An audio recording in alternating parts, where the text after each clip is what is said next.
programa a seguir não contém descrições de extrema violência e é recomendado para qualquer pessoa.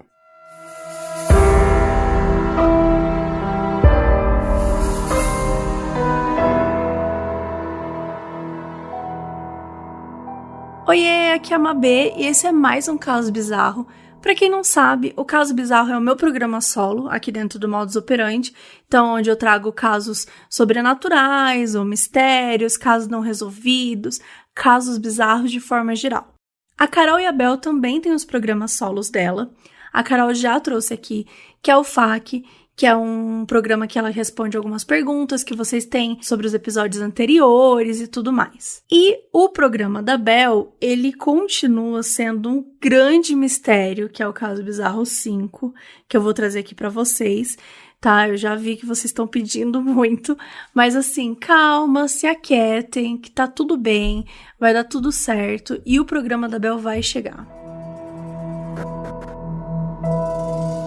O programa de hoje é um pouquinho, digamos, diferente. Ele não chega a ser um crime do qual a gente tá meio acostumado, mas não deixa de ser um caso surreal que aconteceu no Brasil e que chama a nossa atenção até hoje. Então, esse foi um dos motivos pelo qual eu resolvi trazer esse caso hoje e contar um pouquinho, caso você não saiba essa história totalmente. Então, vamos ouvir que, assim, como sempre, vem coisa por aí. O tamanho da barriga impressiona. Os planos eram para mais um filho, mas o destino trouxe surpresas. A primeira notícia de gêmeas não surpreendeu a família, mas nos exames seguintes... Primeiro eu soube que eram 2.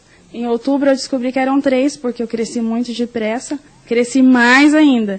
Aí não é 2, não é 3, não é possível. Aí fui e fiz a ultrassom, não, realmente são 4. No início de janeiro de 2012, a pedagoga Maria Verônica Vieira virou uma atração na rua de Taubaté. Taubaté é uma cidade que fica no interior de São Paulo, a 130 quilômetros da capital. Então tem uma população de mais ou menos umas 230 mil pessoas, enfim, é uma cidade grandinha do interior. E ela estava grávida de quadrigêmeos, o tamanho da barriga era surreal. Não demorou, né, a chamar a atenção das emissoras de TV, que, enfim, logo encontraram uma história ali. E assim, eu preciso explicar, porque eu vou colocar as fotos no Twitter e tudo mais, inclusive @moduspod, vocês podem acompanhar por lá, mas se você não tem como ver as fotos, eu vou tentar ilustrar aqui pra você. Então a barriga dela era tão grande que ela tá sempre com um vestidão enorme. E é uma barriga pontuda, sabe? Ela é pra frente. E ela nunca tá usando calça, ela sempre usa uns vestidões, assim, super estampado, meio rosa. E é difícil falar que ela não aparentava como uma grávida, porque não existe uma forma física de ser, né? Cada grávida é de um jeito, cada corpo é de um jeito. Não existe uma forma que o corpo tenha, né? Não é um padrão. Mas ainda assim é possível afirmar que nunca na história do mundo houve uma grávida com a barriga daquele tamanho. Então ela estava grávida de quadrigêmeos e o tamanho da barriga dela era surreal. E aí não demorou a chamar atenção, né? Não só das pessoas, da cidade de uma forma geral, mas até de emissoras de TV. Então eles logo encontraram ali uma fonte, né? Uma história nova que poderia ser contada.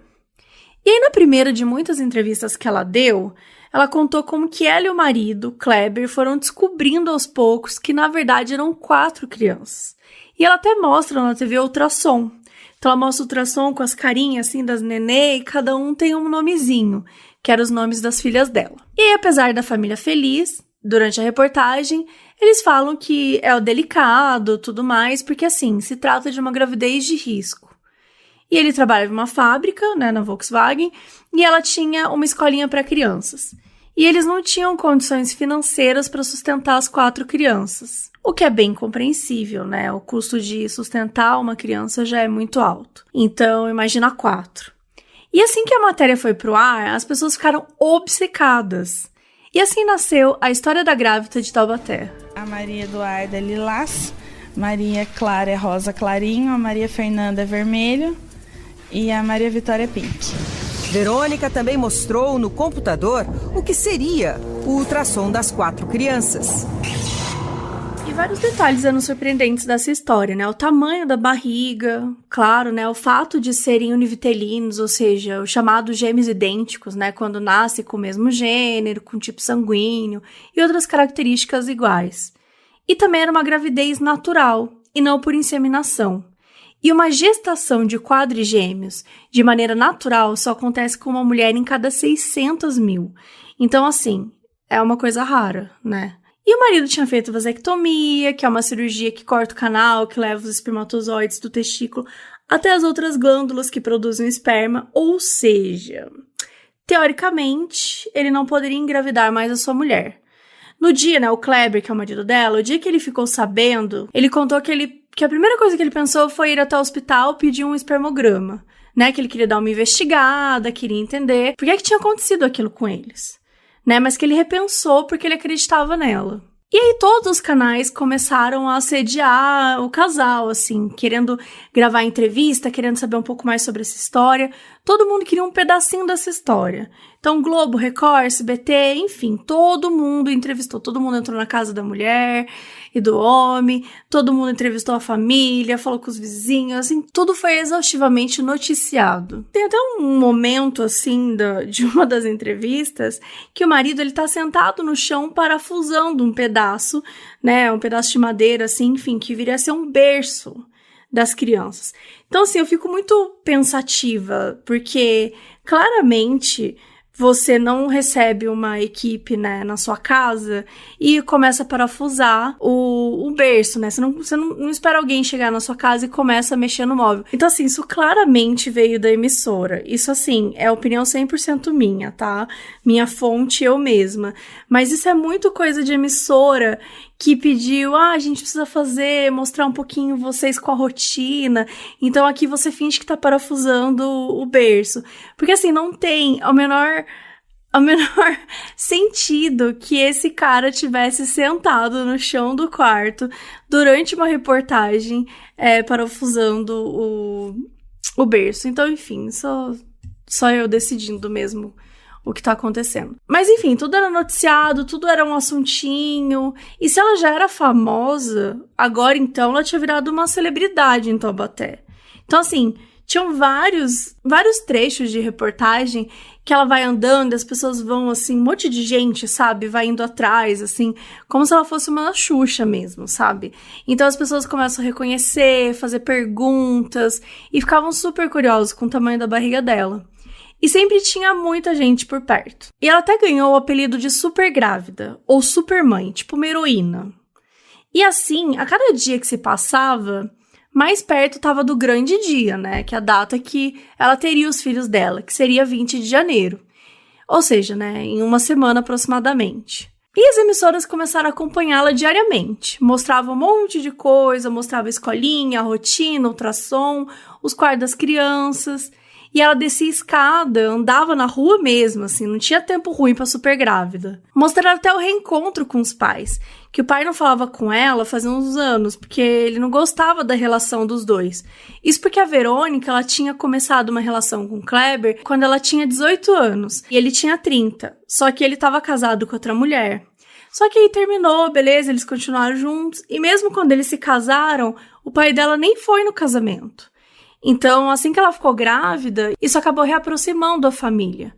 E a mãe passou a vê-la escondida do pai, né? Porque ela ainda não permitia que a Verônica voltasse, entrasse na casa deles e tal. Mas aí depois, né, com a gravidez, todas as coisas rolando, o pai resolveu perdoar. Então, essa história toda, quanto mais a gente conhecia, mais comovente ficava. Então, assim, o casal ele foi convidado para uma entrevista no programa Hoje em Dia, e lá eles tiveram uma surpresa em rede nacional. Várias lojas se juntaram para presenteá-los com enxoval, móveis e brinquedos para as quadrigêmeas. Um total de R$7 mil em doações. Então, assim, a Verônica, o Kleber, eles ficaram super emocionados. E as pessoas que estavam com eles também, da família, né? Todo mundo ficou emocionado. E aí acontece uma das cenas mais marcantes de toda a história do Grávida de Taubaté, que é a voz embargada do Edu Guedes, o apresentador, enquanto conta dessa surpresa toda. Nossa, nota 1000. E eu queria dizer para ele obrigado pela reportagem. E muitas vezes a gente está aqui E a gente não tem que agradecer só as pessoas que estão aqui, a gente está aqui na frente da câmera, os funcionários da Record são assim também, os meninos trabalham aqui com a gente, quando o pessoal vai, sei lá, vai atender vocês, atende... É emocionante mesmo. Atende da mesma forma, porque assim, muitas vezes as pessoas não aparecem, é o que vocês estão falando agora, vocês só estão aqui por causa disso, é a confiança de alguém que foi falar para vocês e vocês tiveram a confiança, não é agradecer toda a nossa produção, a Márcia, enfim. Bom, até aí tudo bem. Só que nesse mesmo dia da matéria, aconteceu umas coisas estranhas. Uma das apresentadoras não acredita que ela tá grávida e meio que insiste que ela tá inventando. A apresentadora era a Cris Flores.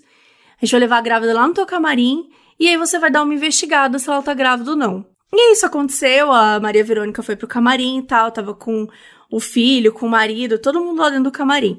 E daí a Cris joga real, olha, eu acho que você não tá grávida, eu preciso ver sua barriga. Mostra aí, né, tipo, mostra essa barriga. E aí ela começa a chorar muito, a Verônica. Ela fica super ofendida, ela chora muito e quer ir embora. Só que acabam convencendo ela a ficar. E aí rola essa matéria com os presentes. Então, tudo isso aconteceu no mesmo dia. Isso aconteceu antes, aí depois apareceu essa matéria, rolou, e aí o Edu Guedes chorou e tudo mais. Só que na paralela, eles decidiram investigar. Porque realmente o tamanho da barriga era um pouco estranho. E também porque ela se recusou a mostrar a barriga, né? Então tinha uma coisa assim, meio estranha. Ela falou que ela tava com umas estrias, que ela não gostava, que a barriga dela tava feia, que tava queimada.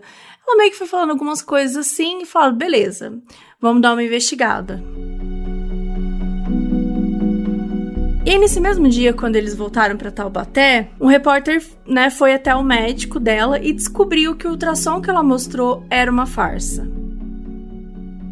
E eles tentaram contato com ela e tudo mais, e aí no dia 15 de janeiro, a Record mostrou uma entrevista com o ginecologista dela, que é o Wilson Vieira de Souza, que ele tinha atendido ela até outubro do ano anterior, que era 2011, e segundo ele, ela não estava grávida nessa época.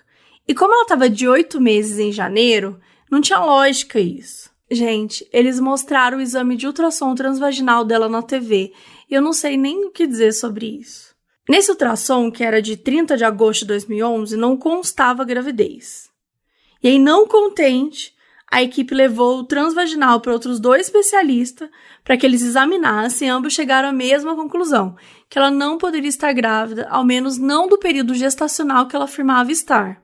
Enquanto os médicos dão os depoimentos, ficam passando uns videozinhos dela assim atrás, sabe? Meio que em diferentes dias, descendo a escada, andando, passeando, meio que uma fancam, sabe? E aí a vida deles vira um grande inferno. Afinal, onde está Verônica? Para tentar desvendar esse mistério, eu fui até Taubaté para saber o paradeiro dela. O caso virou o assunto principal na cidade. Saímos da Rede Record de televisão rumo a Taubaté, interior de São Paulo. O nosso objetivo é encontrar Maria Verônica. Ela está ou não grávida? Chegamos a Taubaté, 140 quilômetros da capital paulista, terra de Monteiro Lobato. Nem mesmo um dos grandes nomes da história desse país poderia criar uma história como essa, caso Maria Verônica não esteja grávida, esperando 4 bebês. Se não for verdade, isso vai dar muito o que falar. A gente veio aqui para descobrir, para tentar encontrá-la. Vamos lá. Na cidade, este é o principal assunto. Tô aqui com o mototaxista agora. Cadê a grávida? Sumiu. Ele desapareceu. A cara dela caiu de fora agora, né? A casa dela caiu, você acha? Caiu, porque essa aí é falsidade. Que a barriga, como uma mulher grávida de 4 gêmeos, vai andar daquele jeito. Não faz nem forno, não põe nem a mão na coluna, nem na barriga, nada. Aquilo lá parece aquelas... Como é que é quando faz ginástica, aquelas bolas assim, eu não sei o nome. Parece aquilo, não é grávida nada. Eu acho, né? Você acha que ela não tá grávida? Eu acho que não. Agora ela também nem quer aparecer pra vocês mais. Foi 5 minutos de fama. No apartamento de Verônica, janelas fechadas e nenhum sinal da família. A Verônica faz 3 dias que eu não vejo, que ela não tá aqui no prédio. E o Kleber, o marido dela? Então, também não se encontra.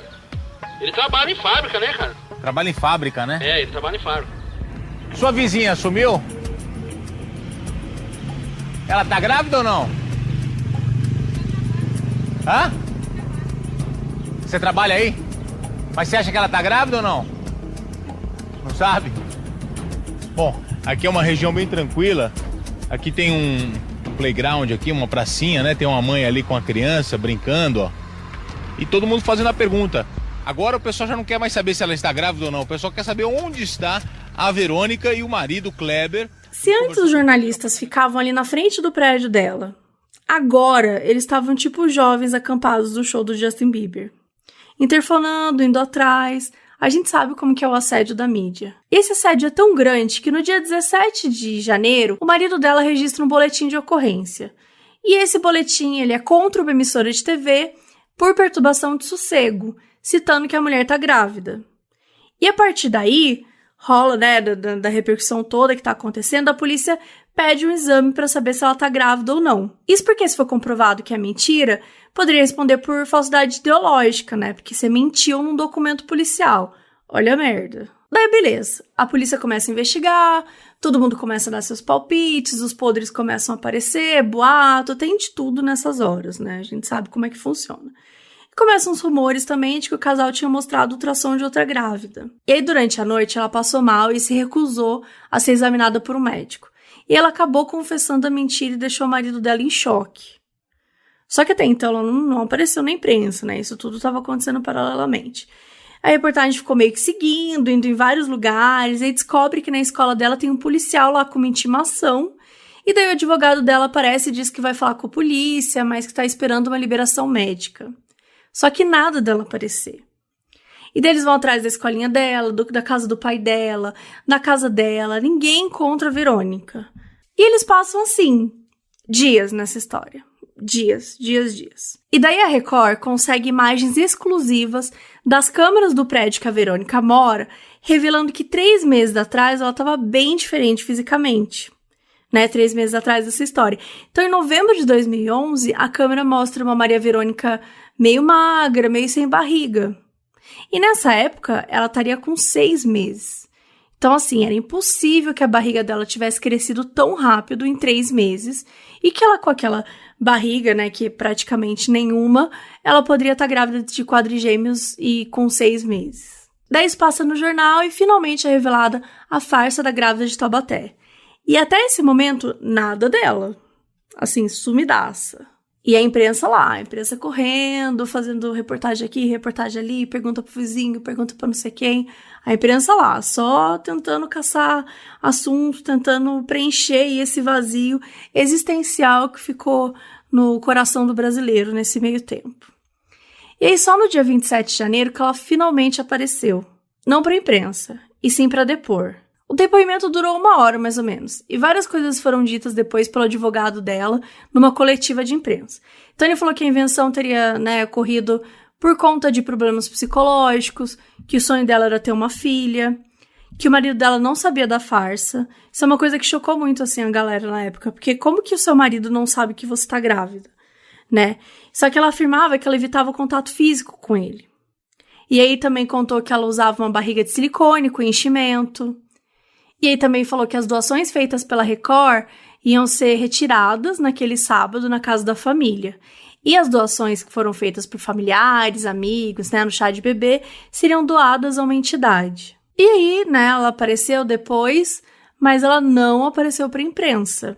Então ficou esse buraco, né, ficou essa coisa a ser preenchida por informação que a imprensa estava ali desesperada.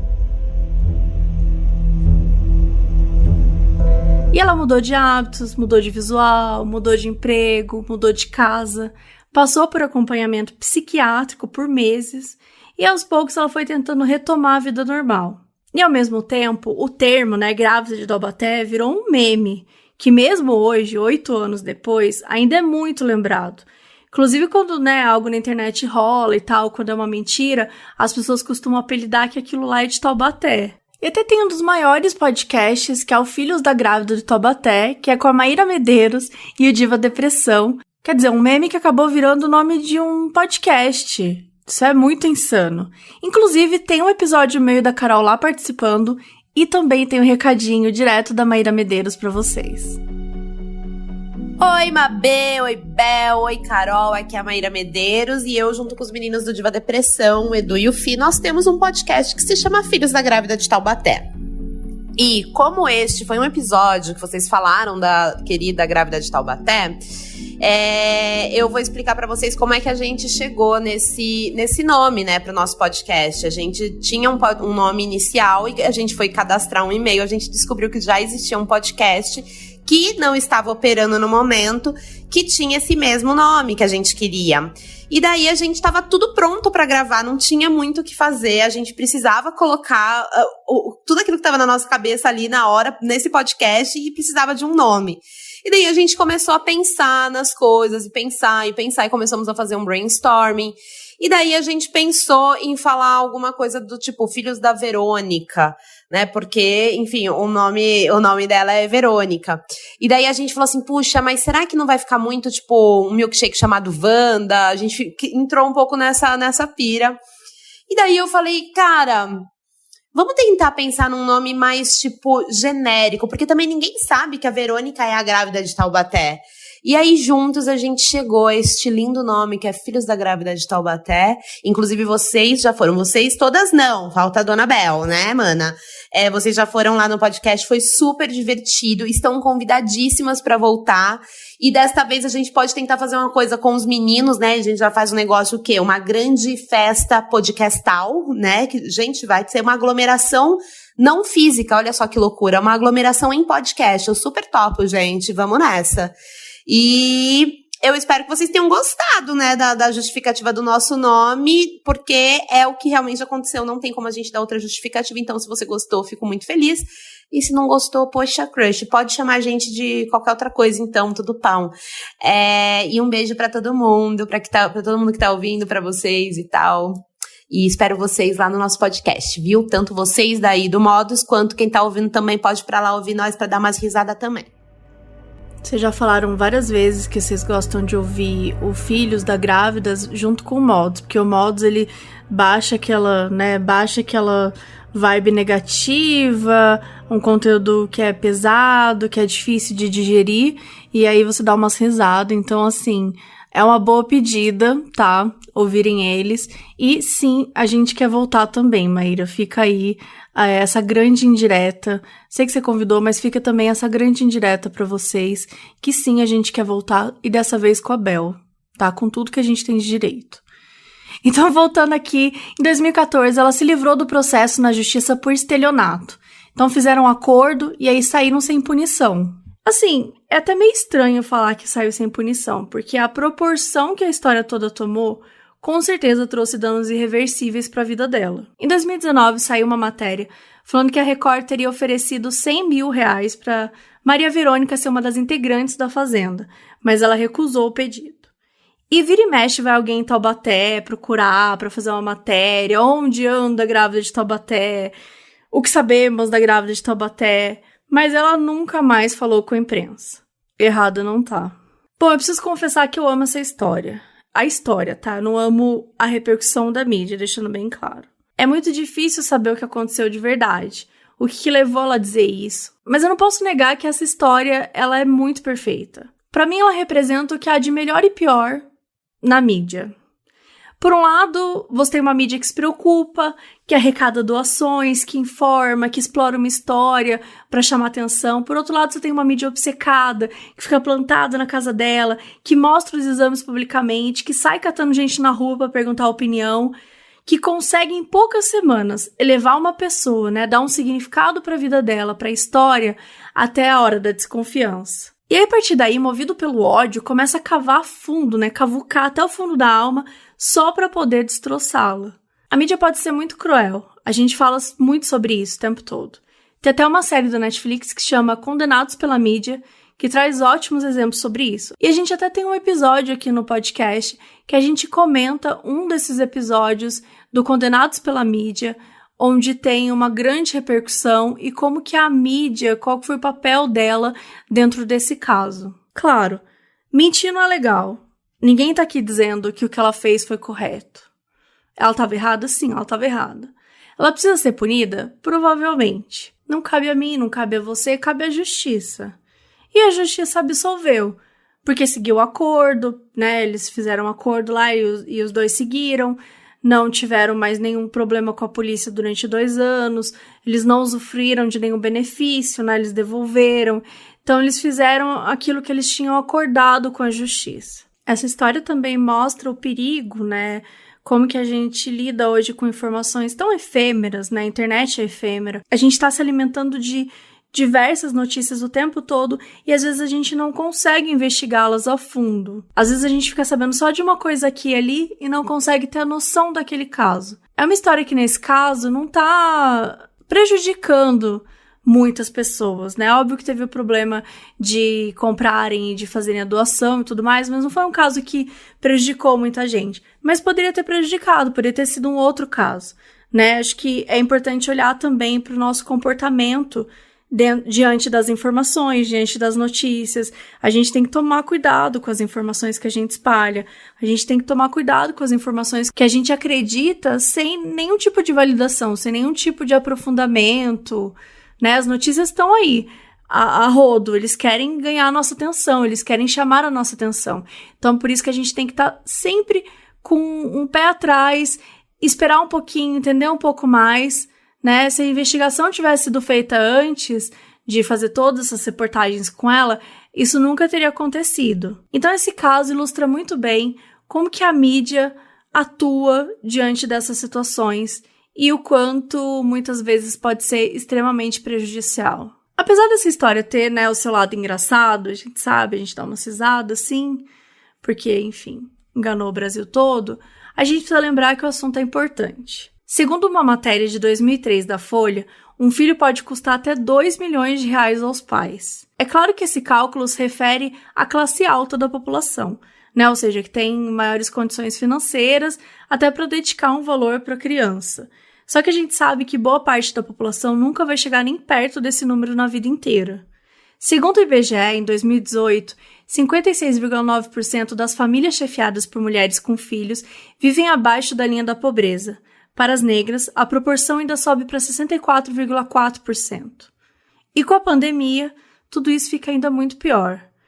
E é por conta desse cenário tão triste que notícias como essa, que a gente acabou, né, de ouvir, se tornam tão importantes e acabam ganhando espaço na televisão e continuam aparecendo na televisão. Porque não é fácil criar uma criança no país que a gente vive e várias mulheres sofrem tentando fazer isso diariamente. E por isso eu tô aqui convidando vocês a doar para a campanha Mães da Favela, que é realizada pela CUFA, que é a Central Única das Favelas, que está atuando para garantir uma renda mínima de auxílio a milhares de mães residentes de favelas em todo o Brasil. Nós também estamos doando parte do valor do Catarse para essa ONG.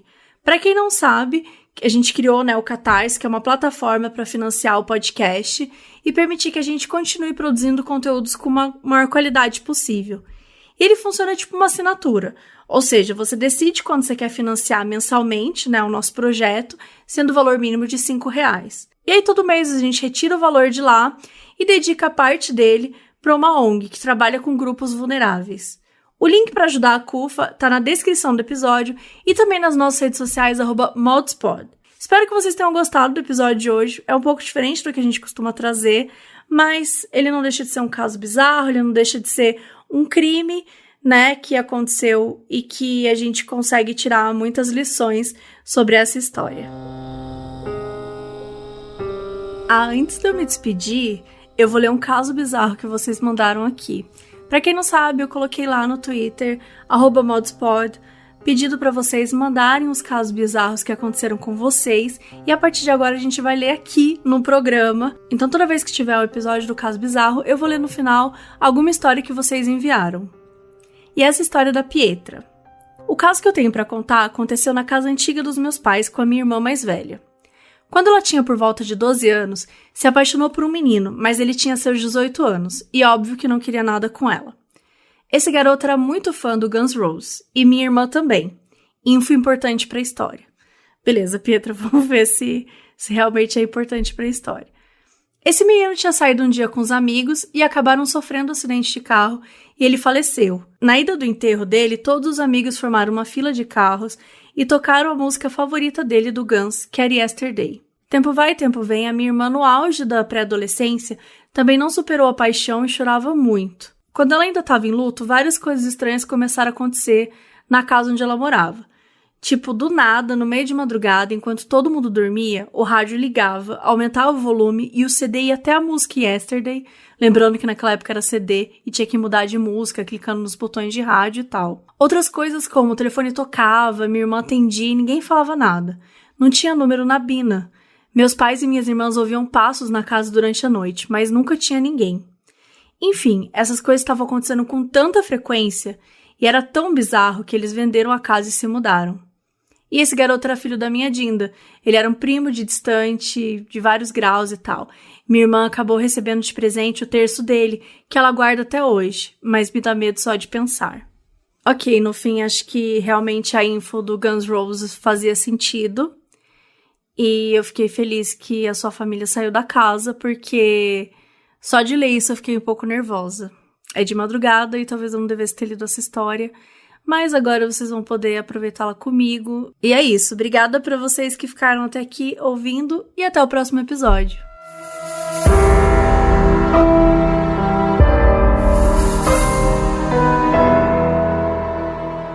Esse episódio foi escrito e apresentado por Mabê Bonafé e editado por Dantas. Nossa música tema do podcast foi criada por Leandro Neco e Léo Braga. A nossa identidade visual foi criada por Banjo, e quem cuida das redes sociais sou eu, a Mabê.